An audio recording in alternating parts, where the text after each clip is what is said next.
नमस्कार शेतकरी मित्रांनो, सर्वांच्याच अपेक्षा आहेत की आज 22 तारीख आणि या 22 तारखेला माननीय तुपकर व माननीय रोहितजी पवार यांना राज्य शासनाने एक शब्द दिलेला होता की 22 तारखेपर्यंत आम्ही कर्जमाफीचे नियम निकष अटी आहेत याबाबत बैठक घेऊ, या बैठकीतून मार्ग काढू आणि निश्चित शेतकऱ्यांना एक दिलासा देऊ असा शब्द देऊन राज्य शासनाने या दोघांचे पण जे अन्नत्याग आंदोलन होतं ते अन्नत्याग आंदोलन थांबवलेलं होतं.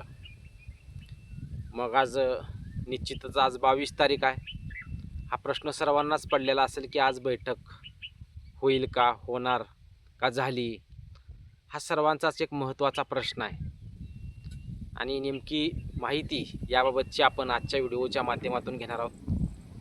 कारण शेतकरी मित्रांनो, सर्व गोष्टींना वेळ आहे, टाईम आहे, परंतु शेतकऱ्यांच्या बाबतीत जर कुठला निर्णय घ्यायचा असला तर त्या गोष्टीला वेळ आणि टाईम नाही. त्यासाठी फक्त धीर, दिलासा आणि योग्य वेळ याच गोष्टी आपल्याला ऐकाव्या लागतील.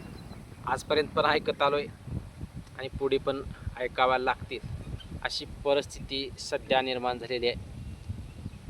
रोहितजी पवार यांनी आज पत्रकार परिषद घेतली. पत्रकारांच्या समोर आले ते आणि चर्चा केली. सर्वांनाच उत्सुकता होती की नेमकं काय घडणार.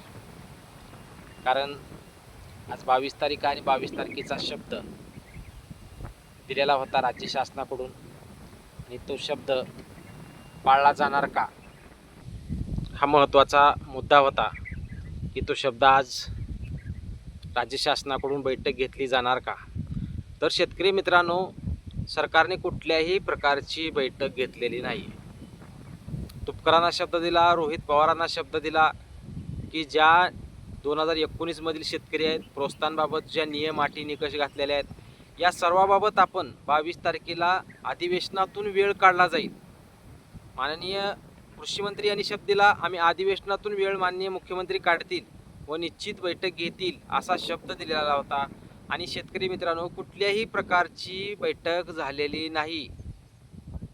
माननीय रोहितजी पवार यांनी स्पष्ट संकेत दिलेत. आज त्यांनी स्पष्ट सांगून टाकलं की शेतकऱ्याचा त्यांनी विश्वासघात केलेला आहे. माझ्या आंदोलनाचा विश्वासघात सरकारनं केलेला आहे आणि सर्वांचाच विश्वासघात अखेर सरकारनं केला असल्याचे स्पष्ट संकेत रोहितजी पवार यांनी दिलेले आहेत. आज स्वतः त्यांनी बाईट दिली. त्या बाईटमधून त्यांनी स्पष्ट सांगितलं, मला जो शब्द दिलेला होता आता पंढरपूरमधून माननीय महाजन यांनी, ही निश्चित 22 तारखेच्या अगोदर किंवा 22 तारखेपर्यंत बैठक घेतली जाईल, बैठकीतून मार्ग काढला जाईल व शेतकऱ्यांना एक दिलासादायक आपण आधार यातून निश्चित तडजोड करू असं सांगण्यात आलं. परंतु रोहित पवार आज आक्रमक झालेत. रोहित पवारचा पवित्रा खूप आक्रमक होता. त्यांनी बोलताना अखेर रागामध्ये बोललेला आहे की त्यांनी आज कुठल्याही प्रकारची बैठक घेतलेली नाही आणि शेतकऱ्यासोबत सरकारने विश्वासघात केला असल्याचे त्यांनी स्पष्ट केले. त्यामुळे त्यांनी हेही स्पष्ट केले की पुढील आम्ही 30 तारखेपर्यंत सरकारला वेळ देतोय. जर राज्य सरकारने याबाबत मार्ग नाही काढला, विनाट कर्जमाफीसाठी निर्णय नाही घेतला, तर आम्ही 30 तारखेपर्यंत वाट पाहू. त्याच्यानंतर एक मोठा आणि उग्र आंदोलन उभा करू असा निर्णय घेतलेला आहे. त्यामुळे महत्त्वाचा मुद्दा हा पुढच्या गोष्टीच्या आंदोलनाचा नाही शेतकरी मित्रांनो. महत्त्वाचा मुद्दा हा दिलेला शब्द पाळण्याचा आहे. तुम्ही कर्जमाफी जाहीर केलीत, कर्जमाफी शेतकऱ्यांना मान्य झाली, 2 लाखाच्या आतील शेतकरी याच्यात बसून जातील. विषय राहिला 2019 मधील शेतकरी प्रोत्साहनमध्ये वाढ व प्रोत्साहनासाठीचे नियम निकष अटी रद्द कराव्या. या 2-3 मुद्द्यासाठी जर बैठकच घ्यायची असेल, जर शब्द ह्या 2 अन्नत्याग आंदोलन करणाऱ्या शेतकऱ्यांना देण्यात आलेले असतील, तर मग बैठक का घेतली नाही. तुम्ही हा दिलेला शब्द हा फक्त रविकांत तुपकर किंवा रोहित पवार यांना दिलेला नाही, कारण हा शब्द शेतकऱ्याला दिला. कारण शेतकरी त्या शब्दाकडे लक्ष ठेवून आहे की 22 तारखेला बैठक होईल व निश्चित आम्हाला दिलासा मिळेल. मी या अगोदरच्या व्हिडिओमध्ये सांगितलं शेतकरी मित्रांनो की राज्य सरकार निश्चित बैठक घेईल, दिलासाही देईल काही का होईना, परंतु दिलेला शब्द का पाळला जात नाही हा खूप महत्त्वाचा मुद्दा आहे. फक्त पुढे ढकलण्याचा प्रकार म्हणावा लागेल. तुम्हाला कर्जमाफी द्यायचीच असेल तर व्यवस्थितपणे द्या. नियम अटी निकष कमी करायचे असतील तर तातडीनं द्या. हा वेळ का घातला जातोय? इतर सर्व गोष्टीसाठी सरकारकडला वेळ आहे, परंतु शेतकऱ्यांच्या मागण्याबाबतच सरकारकडे वेळ का नसतो बैठकाबाबत? हा खूप महत्त्वाचा मुद्दा आहे. कारण परदेशी समितीसोबत जी बैठक घेण्यात येणार आहे त्या बैठकीमध्ये नियम अटी निकष कमी करण्याचा प्रयत्न राज्य सरकारने करण्याचा प्रयत्न केलेला आहे, परंतु बैठकच जर झाली नसेल तर निर्णय होणार कधी? हा खूप महत्त्वाचा मुद्दा याच्यामध्ये आहे. शेतकऱ्यांना एक थोडासा का होईना आधार या नियम अटी निकषांमधून मिळणं गरजेचं आहे, परंतु राज्य सरकार या बैठकीकडे टाळाटाळ का करते? अधिवेशन चालू झालेलं आहे. रोहित पवार यांच्या शब्दातून हे समजत आहे की 30 तारखेपर्यंत आम्ही मुदत देतो, याचा अर्थ ते पुढील 1 ते 2 दिवसामध्ये ही बैठक घेऊ शकणार नाही. नार्वेकरांनाही त्यांनी निवेदन दिलेलं आहे.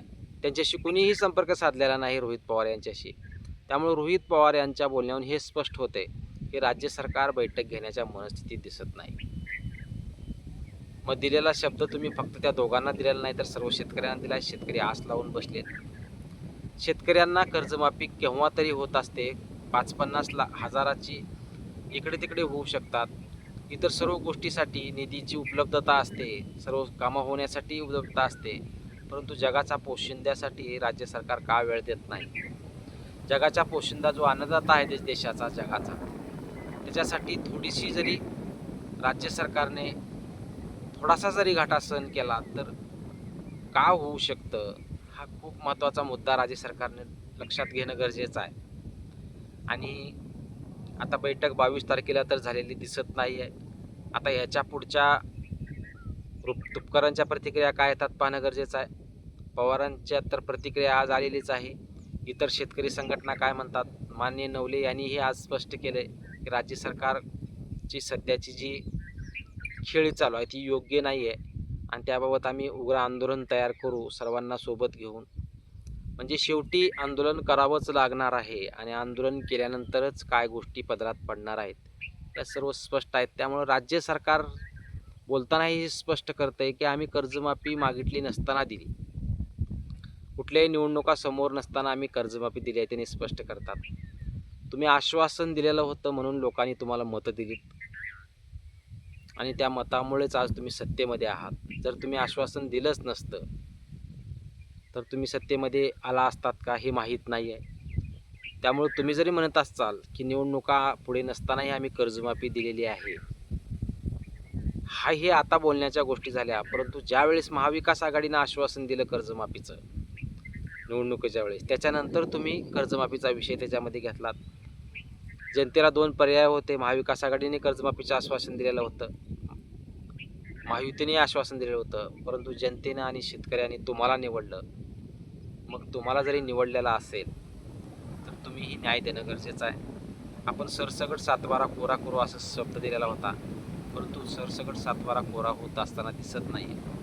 त्यामुळे राज्य सरकारने सध्या जरी 22 तारखेला जर आश्वासन दिलेलं असलं बैठकीचं तर पुढील 1 ते 2 दिवसात तरी राज्य सरकारने बैठक घेणं गरजेचं आहे. 30 तारखेच्या आत सर्व शेतकऱ्यांची कर्जमाफी होईल म्हणून आपण स्वतः मुख्यमंत्र्यांनी सांगितलेलं होतं. तर सध्या तरी 30 तारखेपर्यंत सर्व शेतकरी कर्जमुक्त होतील का हे संशयच आहे.